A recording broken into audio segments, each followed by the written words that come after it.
ኢትዮጵያ ለስንዴ እርዳታ እጇን ዘርግታ መቆየቷ የቅርብ ጊዜ ትዝታችን ነበር። አሁን ታዲያ ይህ ታሪክ ተቀይሮ ለኢኮኖሚው የጀርባ አጥንት ለሆነው ግብርና ዘርፍ ትኩረት በመስጠት ስንዴን ከመለመን ወደ ላኪነት ተሸጋግራለች። በምግብ ራስን የመቻል አቅምን በማሳደግና ግብርናን እንደ ትልቅ የኢኮኖሚ አቅም በመመልከት በአመት አንድ ጊዜ ዝናብን ጠብቆ ይመረት የነበረው ምርት ቀርቶ በአመት 3 ጊዜ በማምረት ዘርፉ ላይ ለውጥ እየታየበት ስለመሆኑም ተደጋግሞ ይነሳል። ታዲያ ይቺው ስንዴ ተረጂ የነበረች ሀገር በዘንድሮ በጀት አመት ብቻ 300 ሚሊዮን ኩንታል የስንዴ ምርት ለመሰብሰብ እየሰራች ስለመሆኑ ጠቅላይ ሚኒስትር ዶክተር አብይ አህመድ ለተወካዮች ምክር ቤት ሲገልጹ ተደምጠዋል። በዚህ አመት ኢትዮጵያ ከ7.7 ሚሊዮን ሄክታር ያላነሰ በስንዴ ሰብል የሸፈነች ሲሆን ከዚህም ከ300 ሚሊዮን ኩንታል ያላነሰ ምርት ይጠበቃል።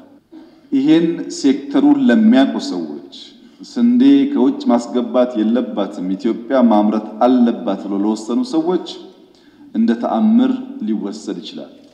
ዛሬ ኢትዮጵያ በአፍሪካ ከፍተኛው ስንዴ አምራች ሀገር አድርጓታል። ይሄ ጉዳይ የሚያማቸው የሚያቀረሻቸው የሚያቃጥላቸው ሰዎች ያሉ ቢሆንም እውነታው ይሄ ነውና መዋጥ ይኖርበታል። በአመቱ 7.7 ሄክታር መሬት በስንዴ ሰብል ተሸፍኗል ያሉት ጠቅላይ ሚኒስትሩ በበጀት አመቱ የአነስተኛ አርሶ አደሮች የሰብል ሽፋን ከ17.5 ሚሊዮን ሄክታር ወደ 20.5 ሚሊዮን ሄክታር ማደጉንም ጠቅላይ ሚኒስትሩ ገልጸዋል። ባለፉት 5-6 ዓመታት በተሰሩ ስራዎች ዘንድሮ ብቻ የአነስተኛ አርሶ አደሮች የሰብል ሽፋን ከ17.5 ሚሊዮን ሄክታር ወደ 20.5 ሚሊዮን ሄክታር ማደግ ችሏል። ይሄ ትልቅ እመርታ ነው።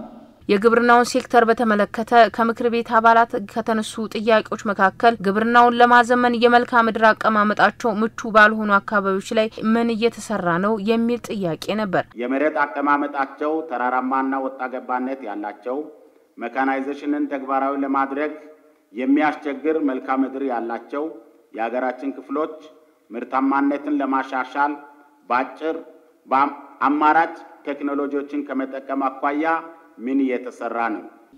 መስኖ በርካታ አነስተኛ ግድቦች ተገንብተዋል። በየቦታው እንደምታዩት በርካታ ግድቦች ተገንብተው ካናል ተዘርግቶ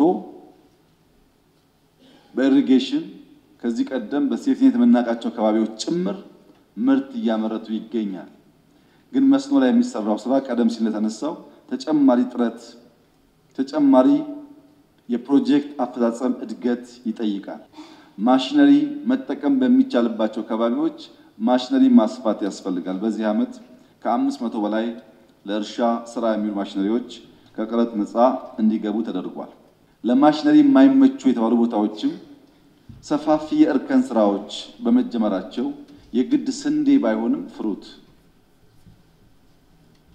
ለዚያ ቴሬን የሚመቹ አይነት ምርቶች ለማምረት ጥረት እየተደረገ ነው። ከማዳበሪያ አቅርቦት ጋር ተያይዞ በወቅቱ ለአርሶ አደሩ እንዲከፋፈል ለማድረግ ምን እየተሰራ ነው የምክር ቤት አባሏ ያነሱት ሌላኛው ጥያቄ ነው። በዚህ በጀት አመት 24.05 ሚሊዮን ኩንታል የአፈር ማዳበሪያ ለመግዛት ታቅዶ ውለታ የተገባው 13.4 ሚሊዮን ኩንታል ወይም የቅዱን 55.7% ሲሆን ወደ ሀገር ውስጥ መጓጓዝ የቻለው 2.06 ሚሊዮን ኩንታል ብቻ መሆኑ በቀጣይ የመዘግየት ችግር እንዳያጋጥምና ለሚነሳው ስጋት የተቀመጠ አቅጣጫ ካለ በብራራ ከምግብ ጋር የሚያያዝ ጉዳይ ስለሆነ በዘላቂነት መፍትሄ ልናገኝ አንችልም በሚል ስናጠና ቆይተናል። አሁን የህዳሴው ጉዳይ እንደምታውቁት ስለሆነ የህዳሴ ፊታችን ወደ ማዳበሪያ እናዞራለን። በተደረገው ጥናት ከ2.5 እስከ 3 ቢሊዮን ዶላር ይፈልጋል። በጣም በርትተን ከሰራን ቢያንስ 3 አመት እና ከዚያ በላይ ጊዜ ይፈልጋል።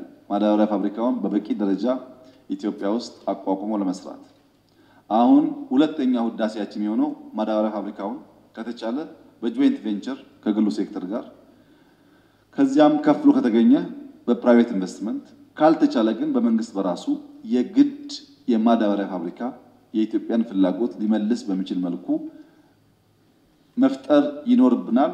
ምናልባት የሚቀጥለው ዓመት ሁነኛ ተግባራችን የሚጀምር ይሆናል ብዬ አስባለሁ። በአሁኑ ወቅት ኢትዮጵያ የብዝሃ ኢኮኖሚ ስርዓትን የምትከተል ሲሆን የግብርና ሴክተርም አንዱና ዋነኛው የኢኮኖሚ ዘርፍ ነው።